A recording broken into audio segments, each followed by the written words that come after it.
What is going on? This is Nick from Evil Shred Fitness. I'm here with another vlog for you. So in the past I've been talking a lot about compound lifts and how important they are, in fact to a point where I was considering compound lifts as the only necessary types of lifts to do in order to increase strength and size, but I've since found that this is not necessarily the case. So in this vlog I want to talk more about accessory lifts. So with accessory lifts, I found a decent article published in 2015 called Accessory Lifts for Strength. This article talks about the actual importance of accessory lifts as complementary to your main lifts. So obviously your main lifts, you've got your deadlift, squat, bench press and shoulder press as your four main ones. And then you could argue that there are others as well, such as the pull-up and the bent over barbell row. But I'm talking specifically about these four main lifts. And this article talks about actually how accessory lifts, and focusing on accessory lifts, can boost your potential or your strength in performing compound lifts. Alright, so for example, this article talks about the importance of targeting a specific muscle, and accessory lifts do just that. So for example, if you're performing a barbell squat, obviously this incorporates your entire lower body, your quads, your hamstrings and your glutes, but if you are also to perform accessory lifts after this exercise, then you're going to boost your potential because you're strengthening up key areas in that muscle group. So, for example, let's talk about the squat. The squat has a lot of stabilizer muscles involved, as well as your main your quadriceps, your stabilizer muscles being your hamstrings and your glutes. How can we strengthen these stabilizer muscles? So, if you were to perform other variations of the squat, such as the goblet squat, this will increase your flexibility in your hamstrings, which in turn affects your squat depth. It will improve your squat depth, but also your flexibility and your mobility in your ankles and knees, okay?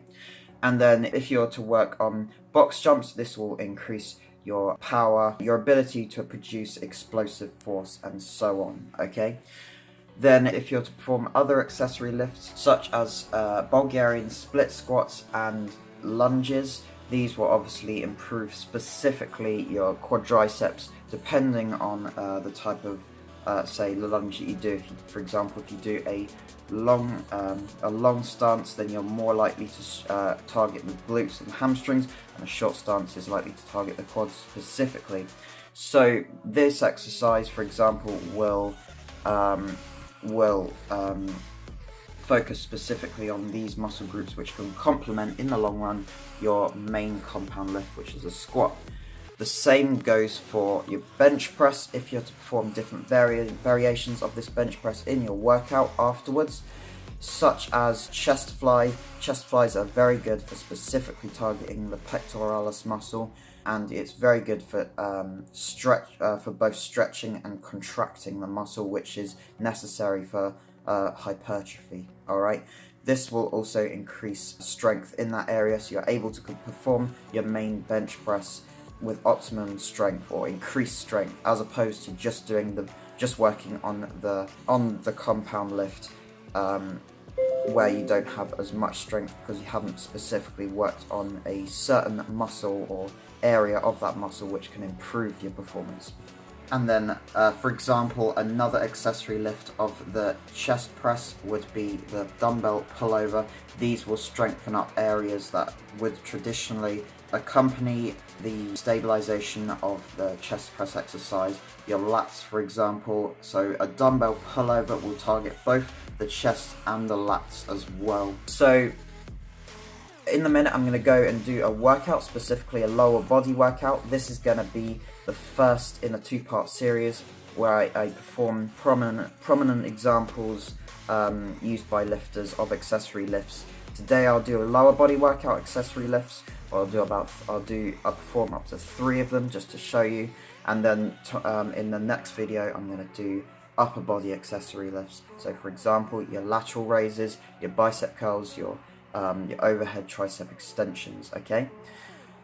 These are just a small range of examples. There are infinite amount of variations you can do of accessory lifts. I'm just going to show you some of the main ones so that you can then play with those and then work on some different ones as you progress in your fitness journey, okay? So now that I've given you an overview, you can find that article of that 2015 article in the description below, so have a look at that. It's a really good read and it will show the importance of accessory lifts as well as compound lifts. Alright, so I'm going to head to the gym now, so I'll see you in a bit.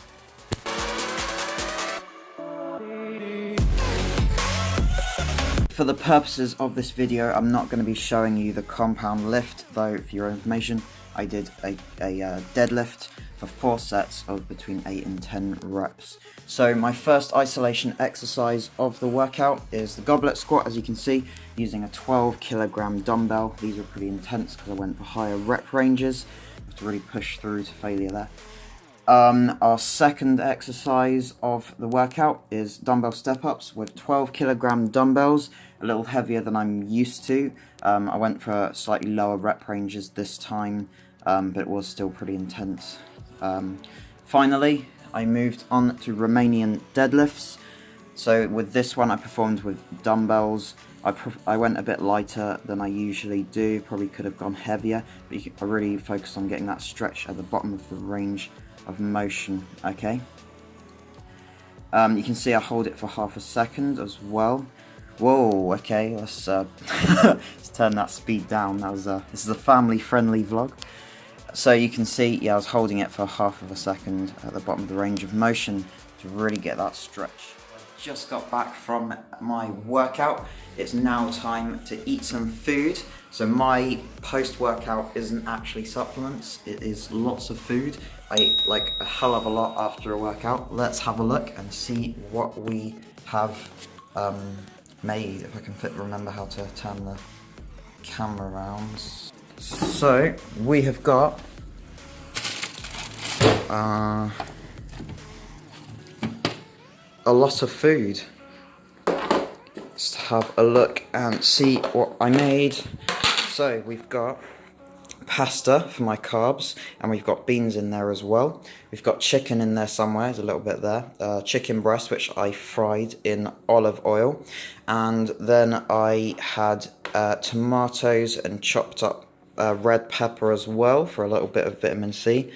And spinach for vitamin A, you can see a bit there. So I used the tinned tomatoes as a base for this meal, and then I added a lot of spices and herbs such as peri-peri sauce, rosemary, thyme for the chicken, and I also included some sriracha sauce for a bit of like a heated kick, I guess.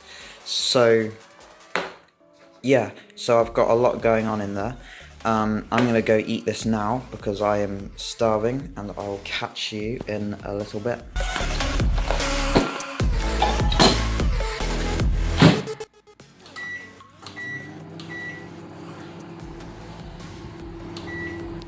So while we're waiting for that to cook, I wanted to go over a couple of tips to remember when performing accessory exercises, especially bicep and tricep exercises, okay? So people sometimes have a problem with understanding what muscle groups, what major muscle groups to tie the biceps and the triceps with, okay? It's actually quite a simple one. So especially when people are doing a chest day combined with their arms, and they can't remember whether to do a tricep exercise or a tricep exercise with their chest, or a bicep exercise with their chest. So try to imagine when you're doing, for example, a close grip. I'm going to keep talking anyway. A close grip bench press. So you're going to obviously work your triceps because you're pushing a resistance away from your body. This will work the tricep, right? The same goes for a wide grip chest press, although to a lesser extent you will target the tricep because you're pushing away from your body in the same way that if you perform, for example, a dip or an overhead extension, you're pulling away from your body, you're going to be working the tricep, okay? So this is why performing tricep exercises with a chest workout makes sense. The same goes for your biceps with your back. So when you, for example, you're performing either a bent over barbell row, or if you're performing a pull-up, you're pushing against a resistance toward your body, okay? So try and imagine when you're doing a pull-up, or if you're doing a supinated pull-up, this is quite similar to a bicep curl, okay? You will feel it more in your bicep when you're performing back exercises, so that's why they go really well together. So that's an easy thing to remember when trying to remember which way round it is, okay? So when you're doing a chest exercise, you're pushing away from your body, so you will, like an overhead extension, or like a close grip bench press, or like a dip, you're pushing against a resistance away from your body. You're going to target the tricep, and the same with a back and bicep exercise. With any compound back exercises, you're going to be pushing towards your body, or rowing. It's like a rowing exercise. It mimics, or it closely imitates a bicep kind of curl ring exercise, okay? So you'll feel it more in your biceps. So that's the key thing to remember when deciding what accessory exercises to do with your compound lifts, okay? So now I'm going to eat that food. I'll catch you in a little bit. So I hope you learned something from that. I know lately I've been talking a lot about compound lifts and how important they are, how we should be incorporating them into our workout, and so on and so on. But I just wanted to kind of clear the air on, actually it is important to also do isolation exercises as well. Now there's just one more thing I wanted to say before this video closes. I'm aware that I have got a piece of hair sticking up, and it's been bothering me the whole time I've been editing this video, but there's not a lot I can do about it.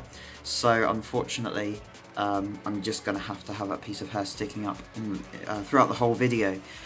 But never mind, onwards and upwards. I hope you enjoyed my video. I'm going to be uploading more stuff in the near future, hopefully as often as I possibly can now, and I will catch you guys in the next one. See you later.